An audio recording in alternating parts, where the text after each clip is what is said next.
I will get a result which will have both the particles here, right? Yes, ma'am. And what does this mean? If different types of particles are here, clearly this is impure matter. Clearly this is impure matter. And impure matter, bache, is called as a mixture. Impure matter is called as a mixture. Mixture. So now, can you define mixture? Yes, we can define mixture. Mixture is nothing but when two or more than two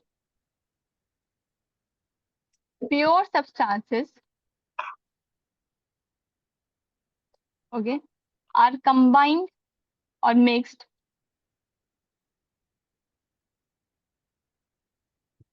okay, are combined or mixed in a variable composition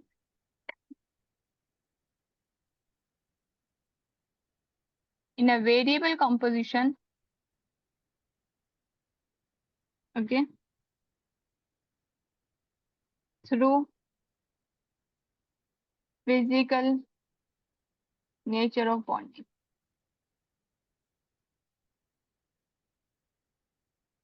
This is what a mixture is, right? We have Yes, two ma'am. or more than two pure substances combining together. And in what manner are they combining together? They are combining together in a manner through which we get a variable composition. Example, bache, see this point. Umar, this is important, bache. Let's say I have hydrogen, I have oxygen, right? When we were getting a pure substance from this, that is water, the composition was fixed. That is two atoms of hydrogen and one atom of oxygen, right? Then only we got H2O, correct? Had this been one Ma'am. atom of hydrogen and one atom of oxygen, then that is not water. But if I say sugar, which is a pure substance, mind it, and if I say water, which is again a pure substance, if I'm mixing them together to get sugar water, yes, sugar water, you can add half teaspoon of sugar, I can add 2 teaspoons of sugar, but still I will get sugar water, right? You can have Yes, ma'am. half glass of water, I can have 2 glasses of water, but still I will get a mixture which is combining through sugar and water. Therefore, in mixtures we can have a variable composition. Simply, there is no fixed proportion. There is no fixed amount of substance through which we need to combine. Are you getting this? Yes, ma'am. And secondly, it is through physical nature of bonding. Physical nature of bonding simply means that in case of hydrogen and oxygen combining together to give you water, they were chemically bonded. Here, there is no chemical bonding. Here, there is no chemical bonding, right? There is no chemical bonding. Therefore, the nature of bonding is physical. So, have you understood what a mixture is? Yes, ma'am. Fine. Now, the properties regarding mixture. First of all, it has a variable composition. Okay. Second, see, the property of the mixture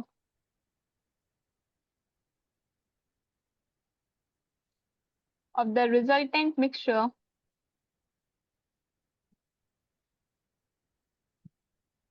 will be the addition of the properties of constituting substances. Constituents, simple. Okay. Example, if I have sugar and water, okay, what will I get? I will get sugar solution, right? I will get sugar Yes, ma'am. solution. So this sugar solution will also have the properties of sugar, and this sugar solution will also have the properties of water, right? Yes, ma'am. Whereas when we got water, the properties of water were completely different than that of the properties of oxygen and hydrogen, because that was a pure substance. Here we get a mixture. Is it clear to you? This is very Yes, important. Now further, the mixture could further be divided into two types. The mixture could further be divided into two types. Okay. One is homogeneous, the other is heterogeneous.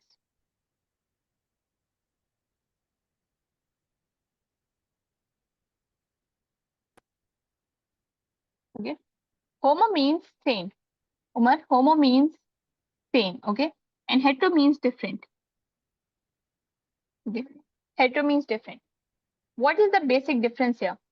But when let's say we are mixing pure substance A and pure substance B, okay, the particles are mixing so well with other components particles that we cannot differentiate between them. Example, these are the particles of pure substance A and these are the particles of pure substance B. And they have mixed into each other so nicely that we cannot differentiate that what is the difference between these two particles. Yes, they have basically dissolved into the particles of other component. Whereas in case of the heterogeneous mixture, we can clearly see the particles are different like this. There is no dissolving there. We will see the example here. Let's say I ask you to mix salt and water. I ask you to mix salt and water. Okay. Once you have mixed salt and water, can you really differentiate? Can you really differentiate between the particles of salt and water? No, ma'am. No, because that has been mixed evenly. Although it's a mixture, but uniform and homogeneous mixture, it appears to be one, right? That is why we say same, that is homogeneous. Same, homo means same. It is appearing to be same. Both the particles are appearing to be same, therefore homogeneous mixture. Fine. Now let's take the example of heterogeneous mixture. I ask you to mix mud and water. What will you see? Can you really differentiate between the particles of mud and water? I think yes, you can. Yes. Yes, ma'am. Why? Because mud particles is actually not dissolved in the particles of water. They're just there as it is. Okay. So therefore, we can clearly see different types of particles in the mixture. That is why we say heterogeneous mixture. Is it clear? Yes, ma'am. Fine. Now let's quickly see the properties of homogeneous and heterogeneous mixtures. Homogeneous first point. Homogeneous first point. Even distribution. Homogeneous first point. Even distribution throughout the mixture.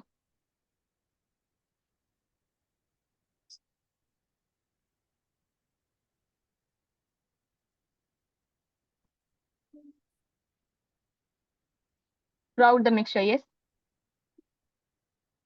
What does this mean? That means if I have mixed salt and water properly, I will step salt and water, the mixture, and I will get the same taste throughout the mixture. Yes.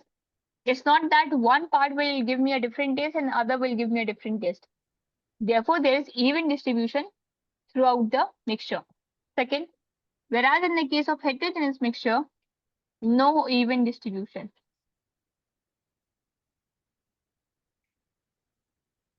Okay, no even distribution.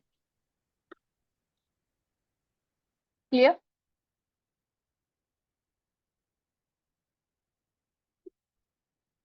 Yes, Omar, is it clear?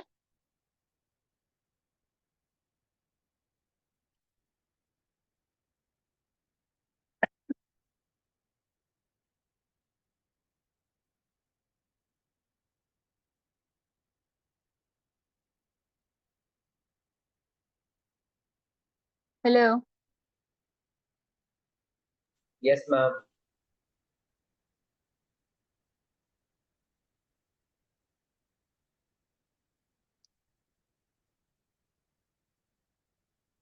Fine. Is there still some network problem, Bache? I don't know, ma'am. Okay, fine. So the next point here is in the differentiation between homo and heterogeneous mixture.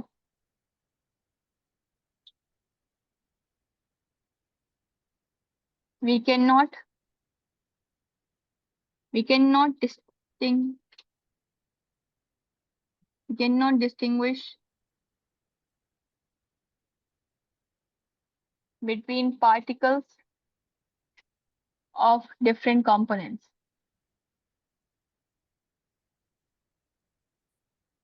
Okay. Whereas in heterogeneous mixture, we can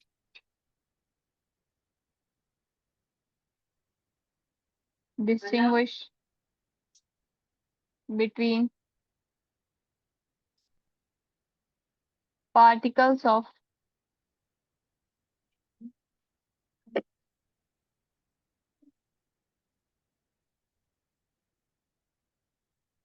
components. Okay. Umar, any confusion in these 2 points? No, ma'am. Thank you. Moving on to the next. See, why are these properties observable in homo and heterogeneous? What the main point is that actual dissolving takes place in homogeneous mixtures. Yes, actual dissolving takes place. No dissolving takes place in heterogeneous mixture.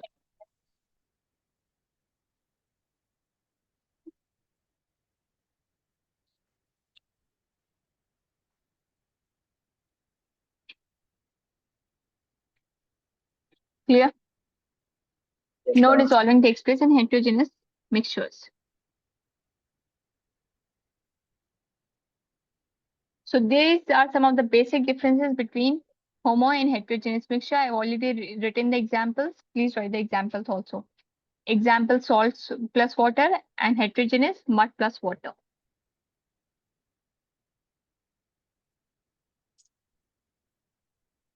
Clear?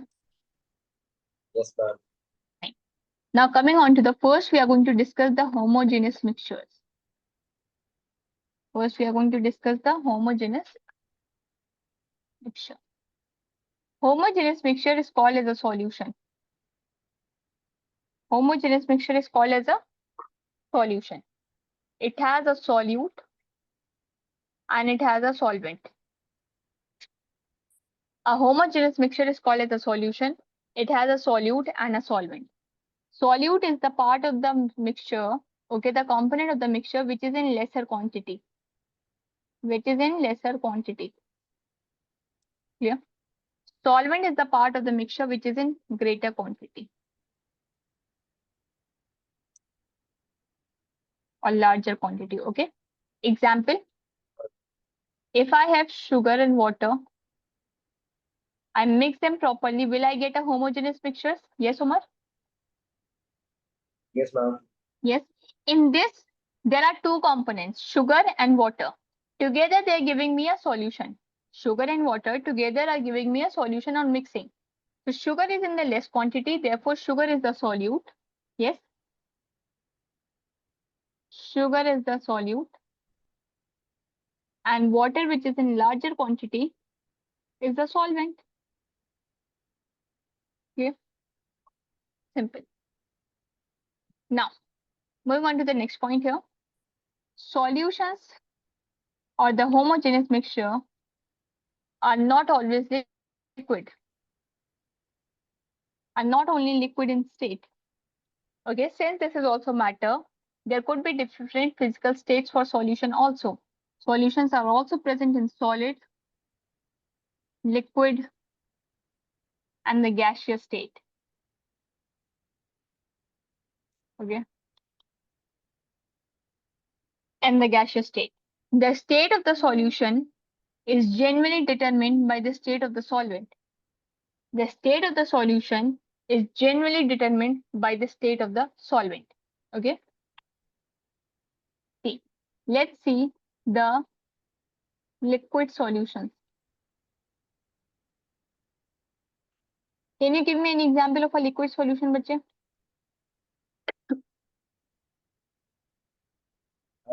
Ma'am, for liquid solution, salt and water. Excellent, salt and water. Any other example than this one? Ma'am, sugar and water. Fine, excellent, sugar and water. Can I take lemonade for liquid solution? Yes, Yes, ma'am, you can. excellent. That is lemonade. Okay. So these are some examples. Okay. Now let's take gaseous solution.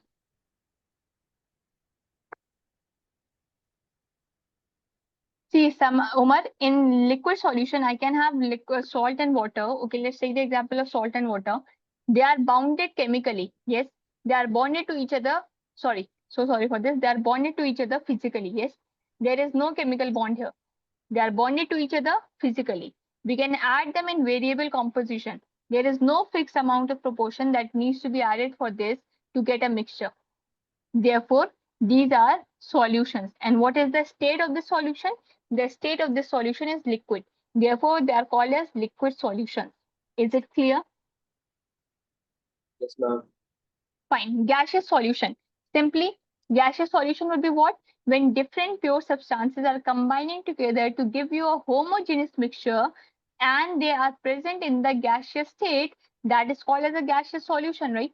When two or more than two pure substances are mixing together by physical methods in a variable composition, okay, and they are mixing together homogeneously, that is very properly, and the physical state of that mixture is gaseous, that is called as the gaseous solution. What is the example of a gaseous solution? Um, Now a gaseous solution is a gas which has solid particles in it, like perfume, Like in a like perfume. perfume. Okay, fine, fine, good. What else? That is a very good example. But see, actually, the point is in case of gaseous solution, we are not very sure that that is a solution or not. Okay. First thing. Second, that could also be somewhat heterogeneous. We'll see why. Okay. But assuming that the particles have mixed into each other properly, dissolving has taken place, that is a solution. That's right. But the point is that the solvent there is present in the liquid state. Yes. The solvent present is in the liquid state. Are you getting it? It might evaporate very quickly. That's a different thing. Omar, it might evaporate very quickly because it has very low energy needed to change into the gaseous state. Therefore, it changes into the gaseous state. But it is not present in the gaseous state. Are you getting this? Yes, ma'am. Yes. So, any other example which is already present in the gaseous state, although very well tried? Okay, repeat again. Yes. Any other example for gaseous solution which is already present in the gaseous state? Uh, Ma'am, vapor that comes from cooking food. I'm not able to understand it. No worries. Example, the And main example here that we see is air. Yes. What was the definition of air when we used to learn it in our previous standards? We used to say air is a mixture of different gases, right? Air is a yes, mixture ma'am. of different gases. Therefore, since it's a mixture, and what kind of a mixture? Homogeneous mixture. What kind of a mixture? Homogeneous mixture, right? And what is the state of this homogeneous mixture? We know that it is in the gaseous state. Therefore, it is a gaseous solution. Is it clear, Bache? Yes, ma'am. What is the composition of air? Nitrogen. What is the composition of air? Nitrogen. In what amount? 78%, right? Oxygen, 21%. Carbon dioxide, water, yes, and other gases. Now, Umar, tell me one thing, bache. The main property was that for a mixture, the components are present in a variable composition. The components are present in a variable amount. We are saying that air has a fixed proportion, see, nitrogen is 78%, oxygen is 21%. Then how come air can be called as a mixture, although it has a fixed proportion?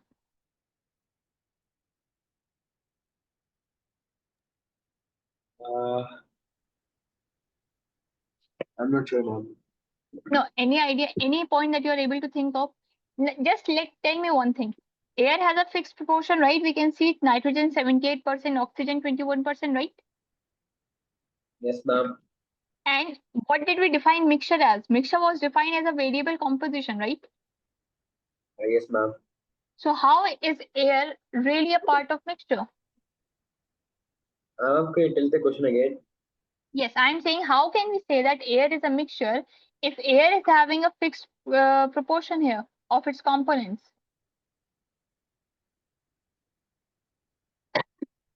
Uh, Ma'am, I have something, but it's pretty silly. Nothing is silly. Yes, please answer. Please share the opinion, idea. Yes. Ma'am, because as you said that air is made up of many gases like nitrogen, oxygen, argon, carbon dioxide, and all, and Mm-hmm. like and including dust particles and water vapor. So Mm-hmm. they all So the percentage of them inside the air, like they're not in an equal proportion. Good. That's the very Again, right answer. Anything else that you're adding here? uh, I'm not sure, ma'am. No, you were saying something. I just cut you in between. Sorry for that. But could you please complete that? No, I was just saying that the percentages are not like no, that's ma'am. Excellent. Excellent, Omar. We'll discuss C. That's the right point there. We'll discuss that in detail. See, although we say that 78% of nitrogen is there, 21% of oxygen is there, right? Carbon dioxide 0.03%, water. See, first of all, water which is present in the air keeps on varying, right? Water which is present in the air keeps on varying. There might be more humidity or less humidity, right? Humidity keeps Yes, on ma'am. increasing or decreasing, right? So this is one variation. Now, second variation, we often say that the amount of carbon dioxide is increasing or decreasing based on the pollution level. That is the second point, right? Yes, ma'am. And third, oxygen. We have often heard that as we move the higher altitudes, the amount of oxygen varies, right? The amount of oxygen decreases.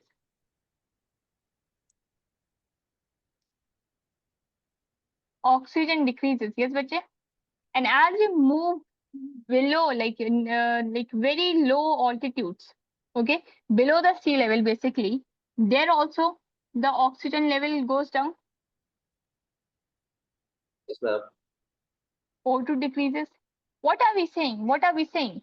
That oxygen level is not very fixed. It is varying. Although the average is 21%, but it is varying, right? It is varying. Therefore, all of this proves that air is a mixture with a variable composition. Yes, air is a mixture with variable composition mixed physically in a homogeneous manner. Therefore, it is a gaseous solution. Is it clear, bache? Yes, ma'am. Excellent. Now, the solid solution. Any example for a solid solution? What is solid solution?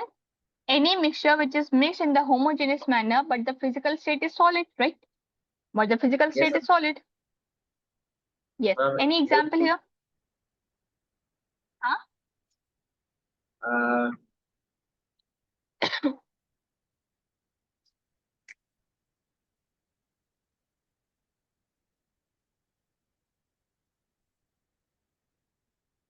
ma'am, paint. Bache, I'm not able to understand you. Could you repeat that? Ma'am, paint. Paint, paint, the wall paint. Yes, ma'am. Paint. Yes, ma'am. Bache, is that solid? Is the physical state of that solid? I mean, it has some soil particles, ma'am. Right. It can have some solid particles, but we are talking about the matter as a whole, right? So we need to know the physical state of something as a whole, right? Yes, ma'am. Yes.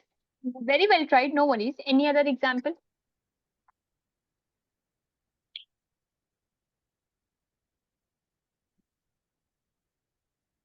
See, no worries. No worries. The examples of solid solutions is alloy. Okay, what is an alloy, bache? What is an alloy? Alloy is nothing mixture of two metals or non-metals, right? Yes, ma'am. Two or more than two metals or non-metals, okay? That is an alloy. Example, steel is what? An alloy, right? Iron, which is a metal, plus carbon, which is a non-metal. Both of them, iron and carbon, are respectively pure substances. But if we mix them together, we get a mixture. And what kind of a mixture? Homogeneous mixture. And in what manner do we get it? We get it in the physical state, right? Therefore, what is steel? Nothing but an alloy. What is alloy? A homogeneous mixture. What is the state of this mixture? It is solid. Yes. See, iron is also solid, but carbon is also solid. Will we get a solid mixture? Yes. Okay. Therefore, alloy is a solid solution. Other examples of alloys, brass is an alloy. Brass. See, 30% of zinc plus 70% of copper.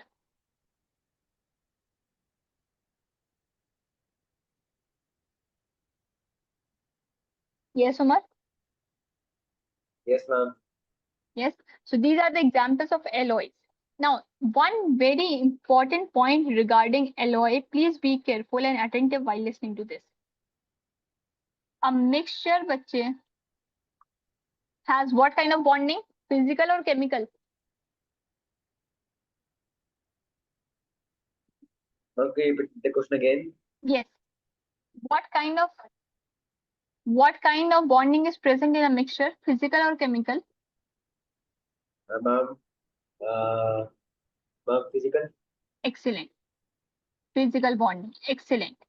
Second, what kind of composition is it? Variable or fixed in mixture? Mixture, it's fixed. Mixture. Oh no, it's different. Excellent. It's variable. See. Third, what is the property of a mixture? Is it a result of the properties of the constituents or is it completely different? Ma'am, what is the first option again? Yes, I'm saying the property of a mixture is completely different from the constituents property or is it a result of the constituents properties? Ma'am, result. Excellent. So therefore a mixture of both the properties, right? Yes, ma'am. Result of constituents properties. Now, see, we will compare the alloy with these. We will compare the alloy with these, okay? An alloy has a variable composition. An alloy has a variable composition. Example, in brass, you might add 35% of zinc and 65% of copper. But in the same brass, I might add 30% of zinc and 70% of copper. What do we get here? We get a variable composition, yes? What is an alloy? The properties of the alloys are a result of the properties of all the elements present in it. Okay, result of constituents properties. That is why we make alloys, right? Yes, ma'am. Now you see, Umar, both these properties are matching to each other. Since alloy is a mixture, it should match the properties of the mixture, right? Since alloy is a mixture, it should match the properties of the mixture. Yes, ma'am. But one point here, that is alloy is chemically bonded. What kind of bonding is there? Chemical bond. Now this chemical bond is more similar to the pure substance rather than the mixture. This chemical bond is more similar to the pure substance rather than the mixture. Yes.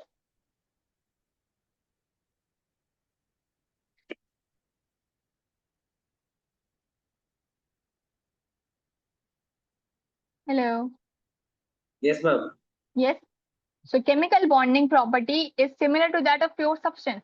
Then what should I call alloy as? Should I call it as a pure substance or should I call it as a mixture? Ma'am, I think alloy. And Alloy. no, that's right. It is alloy. My point is whether alloy should be classified as a pure substance because of the presence of chemical bond or whether alloy should be classified as a mixture because of variable composition. What should it be classified as? Ma'am, it should be mixture. Why? Ma'am, because it has different compositions. Excellent. Because it has variable composition. Fine. The point is, although it is chemically bonded, but it is variable composition, right? It is variable in composition. And that one thing completely differentiates it from the pure substances. The most important point of pure substance is that it is having a fixed composition, right? Therefore, alloys are mixtures. Okay. And bache, these are the physical property. I mean, these are the properties of alloys. If you want to write it down, you can please write it down. Please. First point, chemical bonding is present in alloys. Write down the topic as properties of alloys. Okay, ma'am. Yes.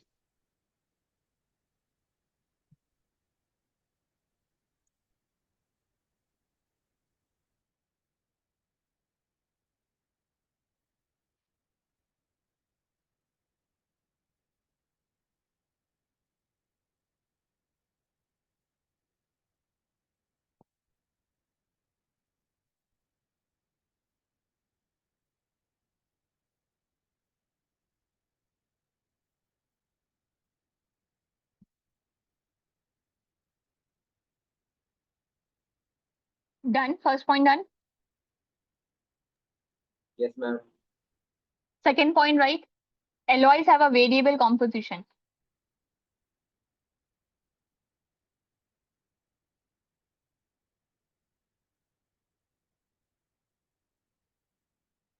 Done, ma'am. Done. Right. Third point. The properties of alloys.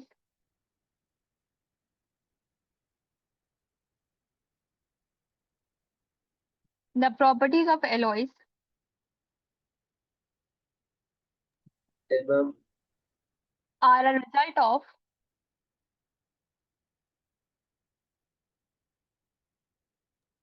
Done, ma'am. the constituting elements of the alloys.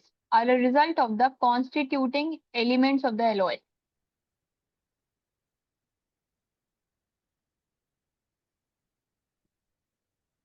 Done, ma'am. Fine. So these are some of the properties of the alloys, and you can quickly write the examples as brass. Okay, as brass. 30% of zinc and 70% of copper. Done, ma'am. Now, see, one very important point here, Umar, is that whenever we have chemical bonding, okay, we will need chemical methods of separation. Whenever we have chemical bonding, we will need chemical methods of separation. And whenever we have physical bonding, we can use physical methods of separation. Is this point clear? Now, using this point, we can say that if mixtures are, what kind of bonding is present in mixture, bache? What kind of bonding is present in mixture? Ma'am, chemical. Bache, mixture physical, huh? Mixture is physical, see? By physical nature, right? Therefore, Yes, ma'am. mixtures need physical methods of separation. Mixtures need physical methods of separation. Clear? Please add this point there. Mixtures need physical methods of separation. Write it in the properties of mixtures. We have written it here. Okay. Third point, need physical methods of separation. Clear? Yes, ma'am. Okay. So whatever mixture we are talking about can be separated using a physical method. Why? Because it has a physical bonding, right? Why? Because it has a physical bonding. Okay. But see, alloy, although is a mixture but has a chemical bond, yes. Alloy, although is a mixture but is chemically bonded, correct? Therefore, the alloys, write the fourth property of the alloys, bache. Write the fourth property of the alloy. Okay, ma'am. Need chemical method of separation. The fourth property of alloy, need chemical method of separation.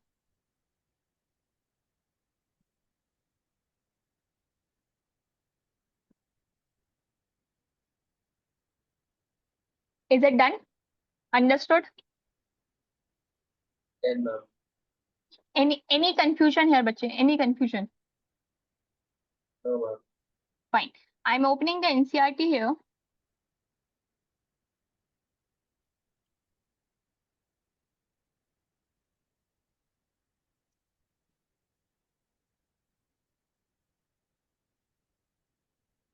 See, a solution is a homogeneous mixture of two or more than two substances. Lemonade, soda water are all examples of solutions. Solution is a liquid that contains either a solid, liquid, or gas dissolved in it. But we can also have solid solutions, that is alloys, and gaseous solutions, that is air. Okay. In a solution, there is homogeneity at the particle level. Homogeneity means they appear to be same because of the dissolving. Lemonade tastes the same throughout. This shows that the particles of sugar or salt are evenly distributed in the solution. Umar, we have already talked about this point. Any problem in this? Fine. Now, alloys. Alloys are mixtures of two or more than two metals or non-metals and a non-metal, and cannot be separated into their component by physical methods. See, why can't they be separated into components by the physical methods? Because they are chemically bonded. Because they are chemically Chemically bonded. bonded, right? Still, an alloy is considered as a mixture because it shows the properties of the constituents and can have variable composition, right? I have already discussed these points. I hope it is clear. Yes, ma'am. A solution has a solvent and a solute as its component. Solvent is the one which is in the larger quantity, C, and the solute is the one which is in the smaller quantity, less quantity, that is the solute. In air, can you tell me, but if air is a mixture, can you tell me what is the solute and the solvent? Just tell me the solvent in air. Ma'am, solvent should be nitrogen, solute should be oxygen. Yes, we can have different solutes, right? Oxygen, carbon Yeah. dioxide, water will all behave as the solute. Excellent. Okay, fine. So examples of solutions, can we quickly see them? Yes. A solution of sugar and water is a solid in a liquid solution. Basically, the solute here is a solid, that is sugar, and the solvent here is water, that is liquid, right? Therefore, what is the physical state of solution? Solid dissolved in a liquid to give you a liquid solution. Solid dissolved in a liquid to give you a liquid solution. Okay, is this clear, bache? Second, this is very important from the question point of view. A solution of iodine in alcohol. A solution of iodine in alcohol. Therefore, iodine is the solute and alcohol is the solvent. Is known as tincture of iodine. This is used as a disinfectant. Okay, this is used as a disinfectant. Please write it. This is used as a disinfectant. Tincture of iodine means alcohol and iodine, which is used as a disinfectant. Clear? Yes, ma'am. What is the physical state of the solute in this mixture? What is the physical state of solute in this mixture? That is iodine, which is solid. And the solvent is alcohol, that is liquid. Is it clear? Yes, ma'am. Fine. The third example, aerated drinks. What are soft drinks? What are soft drinks? Cold drinks, right? What are they? They have got a gaseous component dissolved in the liquid part. That means a gaseous solute dissolved in the liquid solvent. A gaseous solute dissolved in the liquid solvent. That is why we have the properties of both of them, right? Like soda water are gas and liquid solutions. Gas is the solute, okay, and liquid is the solvent. These contain carbon dioxide as solute and water as solvent. Any problem here, bache? No, ma'am. Fourth point, air is a mixture of gases in gas. That is the state, okay? Air is a homogeneous mixture of a number of gases. Two main constituents are oxygen and nitrogen. Other gases are present in very small quantities. Any confusion here? Examples. See, this is a very important topic, Omar. Just let me know, should I start it right now or should I start it properly when your network is fine? Whatever is your call. Okay, repeat again. Yes, I am asking you, should I start this topic as of now or should I start it when the network is okay? Because this is very important. If you are okay with it, I can start it now. We can start now, ma'am. Fine, excellent. So see, we have understood the solution. Yes, we have understood the solution. We have understood the types of the solution, solid, liquid, gaseous, whatever the state is, okay? Now we are going to summarize the properties of the solution.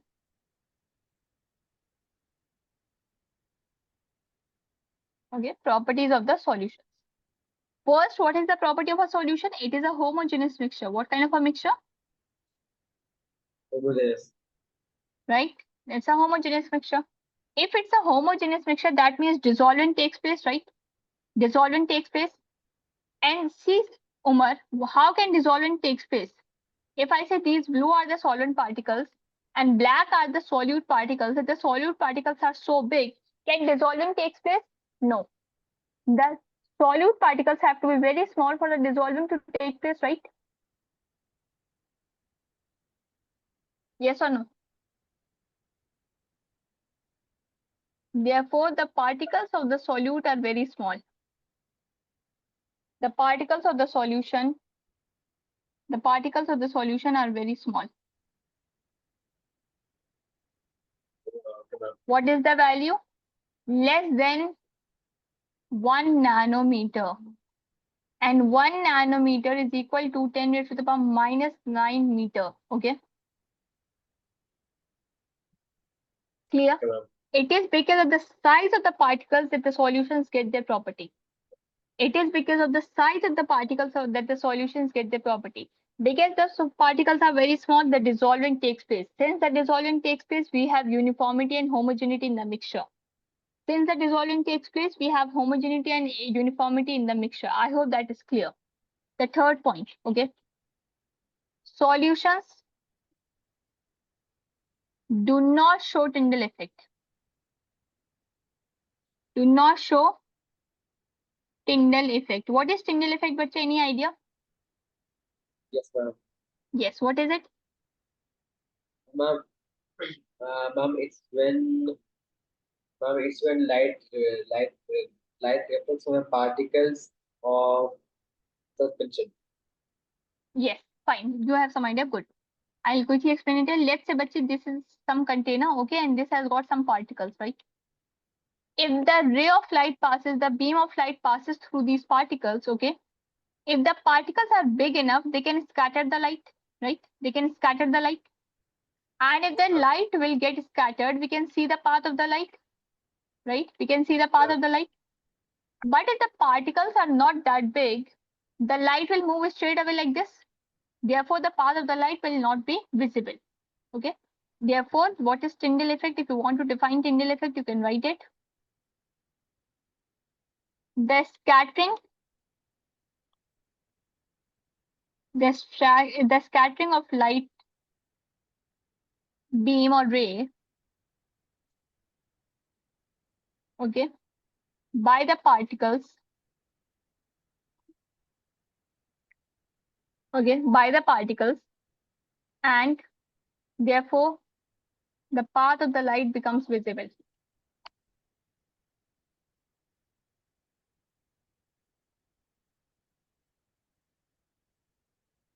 Becomes visible.